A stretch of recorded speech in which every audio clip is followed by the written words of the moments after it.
તમે યોદ્ધાની માનસિકતાની જેમ પણ જીવી શકો અને તમે લૂઝિંગ મેન્ટાલિટીની સાથે પણ જીવી શકો. બે જ માર્ગ છે, એના સિવાય બીજા કોઈ માર્ગ નથી. મોટાભાગના લોકો એવા હોય છે જે લક્ષ્ય ઉપર ધ્યાન કેન્દ્રિત કરે છે, લક્ષ્ય ઉપર આગળ વધે છે, પરંતુ સમય જતા છે પોતાના લક્ષ્યને છે છોડી દે છે. આ બધા જ લોકો લક્ષ્યને શા માટે છોડી દે છે? એનું સૌથી મુખ્ય કારણ એ છે કે એ બધા જ લોકો છે સાચી દિશામાં આગળ જ નથી વધતા, અને સૌથી પહેલાં તો એ સાચું લક્ષ્ય છે પકડતા જ નથી. જો તમારા જીવનમાં બીજા જે કોઈ પણ લોકો છે અથવા જે કોઈ પણ લોકોની વસ્તુ છે તમે જોઈ ગયેલી છે, અને પછી એ વસ્તુ તમારા જીવનમાં લઈ આવવા માટે તમે લક્ષ્ય બનાવો છો, તમે ગોલ બનાવો છો, તો એ રીતે ક્યારેય કામ નહીં બને.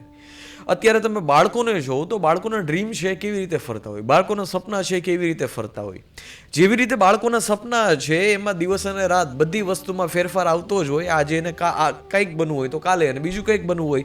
એવી જ રીતે મનુષ્યના જીવનમાં પણ જે ખાલી બાળક નથી, મગજથી કોઈ બાળક હોય છે તો મગજથી કોઈ છે બળવાન હોય છે, મગજથી કોઈ યોદ્ધા હોય છે.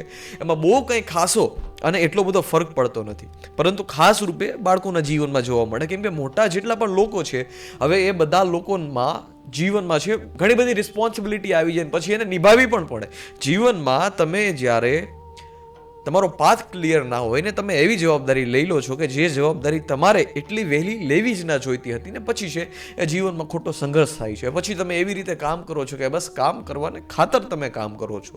જ્યારે મોટાભાગના લોકો જીવી રહ્યા એવી રીતે હોય કે એને જીવવું પડે છે, હવે જવાબદારી છે તો નિભાવવી પડે છે. એ શાંતિ છે પોતાની જવાબદારી નિભાવતા નથી, એ ખુમારીથી પોતાની જવાબદારી નિભાવતા નથી.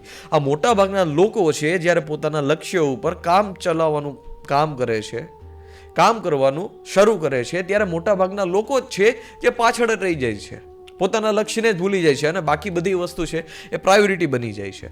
આ સ્પષ્ટ રૂપે દેખાડે છે કે તમારું પોતાનું નેચરલ લક્ષ્ય નથી. નેચરલ લક્ષ્ય જે વ્યક્તિની અંદર હોય છે ને, એ વ્યક્તિ ક્યારેય એને મોટિવેશનની જરૂર નથી પડતી. એ ઓલવેઝના માટે એક ડિસિપ્લિનથી કામ કરતો હોય. ડિસિપ્લિનથી કામ એટલા માટે કરતો હોય કેમ કે એને 10 વર્ષ પછીની બધી વસ્તુ ખબર હોય, એને 15 વર્ષ પછીની વસ્તુ ખબર હોય, અને જો એને 10-15 વર્ષ પછીની વસ્તુ પણ ના ખબર હોય તો વર્તમાનમાં એનું જે કામ છે એ કામ જેટલી કલાક કરે છે, એ કામ એને જે આઉટપુટ આપે છે, એ કામ એને જે સેટિસ્ફેક્શન આપે છે, એ જેનું પૂરું જીવન છે કે જે જીવન એને સ્વર્ગ બનાવી દીધું છે, એ સેટિસ્ફેક્શન છે જે એના માટે સ્વર્ગ છે. એટલા જ માટે તમે જોતા હશો કે જેટલા ટોપ ઓફ ધ લાઇનના જેટલા લોકો છે, આ બધા જ લોકો એક સિમ્પ્લિસિટી સાથે જીવતા હોય. બધા જ લોકો એક સિમ્પ્લિસિટી સાથે જીવતા હોય. એનું મેઇન રીઝન આ જ છે કે એ વ્યક્તિત્વ પાસે છે લક્ષ્ય એટલું મોટું છે કે જે લક્ષ્ય જ છે જે પરમાત્મા બની ગયું છે. તમે કેવી રીતે, તમે ખાલી કલ્પના તો કરો કે જે વસ્તુ છે એ જીવનમાં ખોટી પકડાઈ ગઈ છે, એ વસ્તુ સાથે તમારે જીવન છે પસાર કરવાનું છે. એટલા માટે હું તમને કહું છું કે લક્ષ્ય છે પોતાની અંદર જે નેચરલ ટેલેન્ટ છે, પોતાની અંદર જે ખુમારી છે, પોતાને જે વસ્તુ ગમે છે એ વસ્તુમાં આગળ વધવું છે જીવન છે. તમને જે વસ્તુ ગમે છે એ જ વસ્તુમાં જો તમે આગળ વધશો તો જે લોકો છે એમાં ધક્કો મારીને પહોંચી રહ્યા છે ને, જે ધક્કો મારીને જઈ રહ્યા છે ને, એ જ વસ્તુ છે તમે સરળતાથી જીવનમાં હાસિલ કરી લેશો. અને સરળતા તમારા માટે શા માટે હશે? બીજા લોકો માટે ધક્કો છે, તમારા માટે સરળતા શા માટે હશે? બીજા લોકો માટે ધક્કો છે કેમ કે એ ધરાર કરે છે, અને તમારા માટે સરળતા છે કેમ કે તમને એ તમારું લક્ષ્ય ગમે છે, એટલા માટે સરળતા છે. તમને જે દુનિયામાં વસ્તુ ગમતી હોય એ વસ્તુ પર તમે જ્યારે કામ કરો છો તો સમયનું ભાન નીકળી જાય છે, અને એ વસ્તુ તમને સરળ પણ લાગે છે. હવે આજે મને કોઈ કહે કે ભાઈ કલાક એક બોલવાનું છે તો મને અઘરું ના લાગે, સ્વાભાવિક વાત છે. હવે કોઈ છે જે વેબ ડેવલપર છે, વેબ ડેવલપર કલાકો સુધી એપ્લિકેશન ડેવલપ કરે છે, જો એને ગમતું નથી છતાં એ ફિલ્ડમાં બાપુ વહી ગયા છે કે આમાં બહુ બધા પૈસા મળશે, અને પૈસા તો મળી જ જાય છે, પરંતુ એનું જીવન જો સાંજ થાય તો પોતાના જીવનથી કંટાળી ગયું. તો એવરી ડે માટે છે એને કલાકો ગણીને કામ કરવા પડે કે આજે 8 કલાક કામ થઈ ગયું, બસ હવે રાજી, હવે ખુશ. આવી રીતે શ્રેષ્ઠતા જીવનમાં ક્યારેય ના આવે. ક્યારેક પૂછો તમે કૃષ્ણમૂર્તિને, ક્યારેક પૂછો તમે બુદ્ધને, ક્યારેક પૂછો તમે કૃષ્ણને, ક્યારેક પૂછો તમે કબીરને.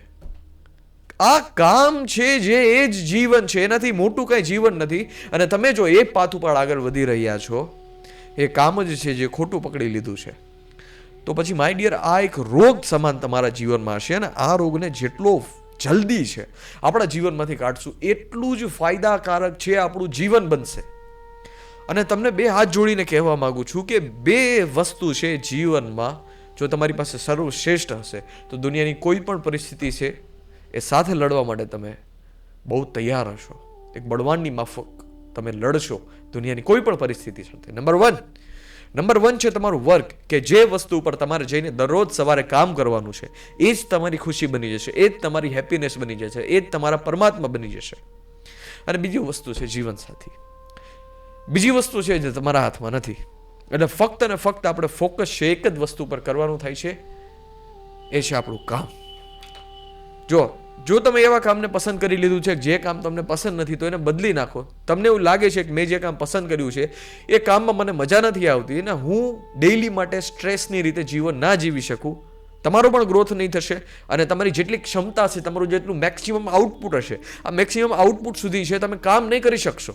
એટલા માટે છોડવું છે આવશ્યક છે.